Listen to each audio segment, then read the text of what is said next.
relationship. Yun ang dating. Di ba? Sa akin. Oo, di ba parang 100%. Edi, parang you were in a relationship. Di ba? Eh kaso, he backpedaled. Ang sad. Chika, ito ang nangyari dito, yung sinasabi ni Alex Brosas sa pananaw niya. Okay? Again, sa pananaw niya, hindi ito sa pananaw ni Paulo, hindi sa pananaw natin. Sa pananaw niya, umamin daw si Paulo sa relasyon nila ni Kimi. Okay? Yan yung pinupunto niya rito sa interview na to. They admitted. Okay? Kaya, nung sinabi to, na 100% umamin, okay, and then nag-backpedal, biglang bumawi, biglang kumambyo pabalik, biglang nag-deny. Okay? Pakinggan nyo to mga chika, nung si Paulo ay ikikinumpara kay Eko, biglang sinabi daw ni Paulo, I didn't admit anything. So, ang pinalalabas ni Alex Brosas, si Paulo, nung ikinumpara siya kay Eko, doon siya parang at let's say, naging emotionally affected. Parang nagalit or ayaw i-compare, nag-ego, nagtaas ng pride. Yun yung pinalalabas na konteksto dito. Okay, umamin, pero nung ikinumpara kay Eko, hindi nag-admit pala. So, tuloy natin to mga kachika. Kasi sinabi ko sa kanya, Before, when thank you you. answer 100%, that you are like parang Jericho. Thank you because in my book, the first guy, the first celebrity who admitted yung relationship issue was Jericho Rosales. And you are now the second one. And nag-backpedal si ano. Okay. Wala siyang sinabing umamin I did not admit. Sabi niya, I only said 100%. Question. I think people don't understand where the Jericho comparison came from. I think they have to understand. Ayan mga chika, yung sinasabi naman dito ni Alex Brosas yung salita or yung comparison with Jericho, kasi in-interview daw pala nito ni Alex Brosas si Jericho sa media ko naman ang The Lavender Fields. And si Eko, umami naman daw na silang dalawa ni Janine ay nagde-date. Okay? Umamin. Bright as day. Nagde-date kami. Di ba nagsabi ba si Eko doon ng 100% numbers or yung mga sabihin natin parang puzzling answers? Hindi naman eh. So, doon direktang umamin si Eko sa interview nila sa Lavender Fields.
You took it as? I was delighted kasi parang he was man enough to admit the relationship. Yun ang dating. Di ba? Sa ating lahat. Di ba parang 100%. Edi, parang you were in a relationship. Di ba? Eh kaso, he backpedaled. Ang sad. Chika, ito ang nangyari dito, yung sinasabi ni Alex Brosas sa pananaw niya. Okay? Again, sa pananaw niya, hindi ito sa pananaw ni Paulo, hindi sa pananaw natin. Sa pananaw niya, umamin daw si Paulo sa relasyon nila ni Kimi. Okay? Yan yung pinupunto niya rito sa interview na to. They admitted. Okay? Kaya, nung sinabi to, na 100% umamin, okay, and then nag-backpedal, biglang bumawi, biglang kumambyo pabalik, biglang nag-deny. Okay?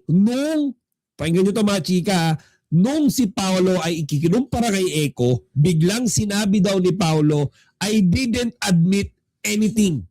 So ang pinalalabas ni Alex Brosas, si Paulo, nung ikinumpara siya kay Eko, doon siya parang at let's say, naging emotionally affected. Parang nagalit or ayaw i-compare, nag-ego, nagtaas ng pride. Yun yung pinalalabas na konteksto dito. Okay, umamin, pero nung ikinumpara kay Eko, hindi nag-admit pala. So, tuloy natin to mga kachika. Kasi sinabi ko sa kanya, before, when you answer 100%, that you are like parang Jericho. Thank you because in my book, the first guy, the first celebrity who admitted yung relationship issue was Jericho Rosales, and you are now the second one. Mm-mm. And nag-backpedal si ano. Okay. Wala siyang sinabing umamin siya. I did not admit. Sabi niya, I only said 100%. Question. I think people don't understand where the Jericho comparison came from.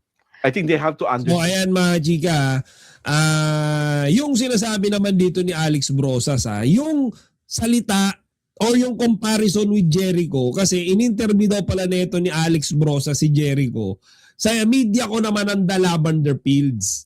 And si Eko umami naman daw na silang dalawa ni Janine ay nagde-date. Okay? Umamin. Bright as day. Nagdi-date kami.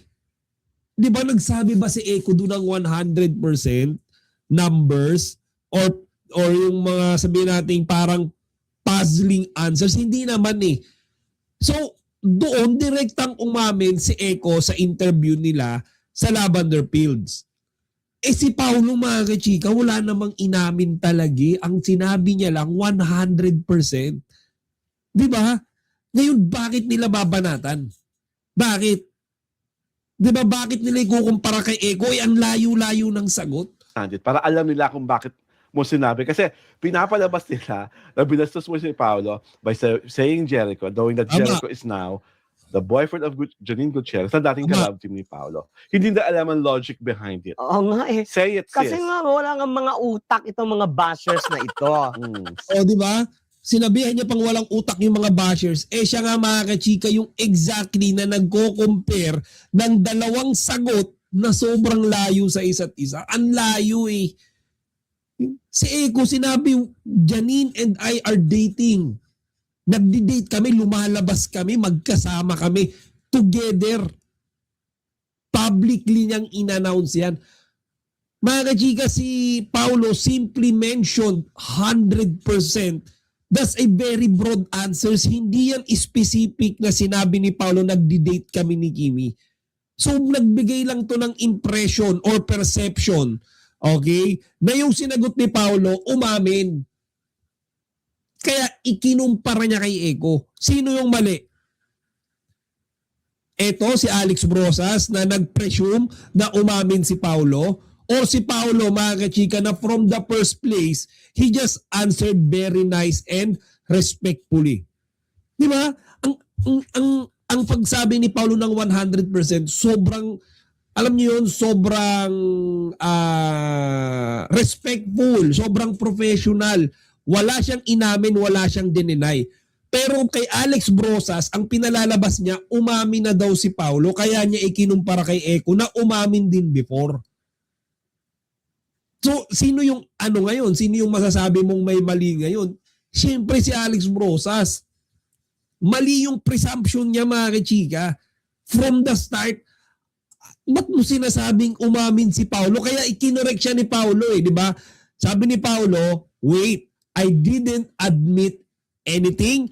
I just said the numbers. Yun lang. Which is totoo naman, numbers lang. Diba? Itong mga to, nagbigay lang ng 100%, akala ka agad, presumption, nag-assume, okay, na umamin na si Paulo, para siyang si Jericho dati umamin. Wala naman inamin. Diba? So sila pa yung parang galit, okay? Sila pa yung parang nagagalit sa mga Kim Pao fans na inaatake siya. Kahit from the first place, siya naman talaga yung may mali. Usap-usapan ngayon ng pagkukumpara kay Paulo Avellino at Jericho Rosales at hindi nga ito pinalagpas ng mga fans, lalo na ng solid supporters ng Kim Pao at ng kani-kanilang fandom. Bakit ba nagkaroon ng pagkukumpara? Karaniwan itong nangyayari kapag parehong mahusay umarte at may intense na appeal, parehong naging leading man sa malalaking proyekto, parehong may tahimik pero malalim na karisma sa screen. Si Jericho, kilala bilang isa sa mga batikang aktor ng kanyang henerasyon, ay may matibay ng reputasyon sa drama at romance. Samantalang si Paulo naman ay kinikilala sa kanyang subtle, brooding style ng pag-arte na very effective sa romantic at psychological roles. Bakit pumalag ang fans? Maraming fans ang nagsasabing hindi raw dapat pinagkukumpara ang dalawang magkaibang artista na may sariling journey at estilo. May kanya-kanyang era at peak moments ang bawat isa. Ang comparison ay minsang nagiging dahilan ng unnecessary fan war. Para sa iba, ang pagkukumpara ay parang pagmamaliit sa individuality ng bawat aktor. Sa halip na i-celebrate ang talento, nagiging kompetisyon tuloy ang usapan. Aking pananaw. Sa totoo lang, parehong magaling sina Paulo at Jericho, pero magkaiba sila ng brand. Si Jericho may classic leading man appeal na very expressive at passionate. Si Paulo naman mas reserved at layered ang atake, kaya maraming nakaka-relate sa kanyang quiet intensity. Hindi kailangan ng comparison para patunayan ang galing ng isa. Sa industriya ng showbiz, mas maganda kung diversity ng talento ang pinapahalagahan kesa rivalry. Dagdag na punto. Ang ganitong issue ay madalas nagpapakita kung gaano ka-invested ang fans.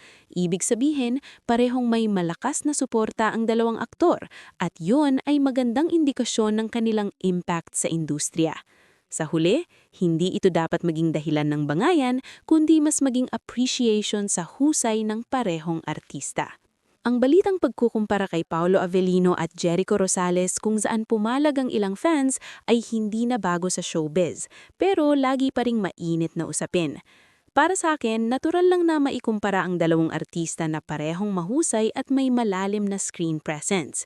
Pareho silang may lalim umarte, may karisma at kayang magdala ng mabibigat na eksena. Pero mahalagang tandaan na magkaiba sila ng estilo, panahon at journey sa industriya. Si Jericho ay matagal nang napatunayan ng sarili bilang isang versatile at award-winning actor. May mga iconic roles siya na tumatak sa masa. Samantalang si Paula naman ay may sariling marka. Mas tahimik, mas intense, at very nuanced ang approach niya sa pag-arte.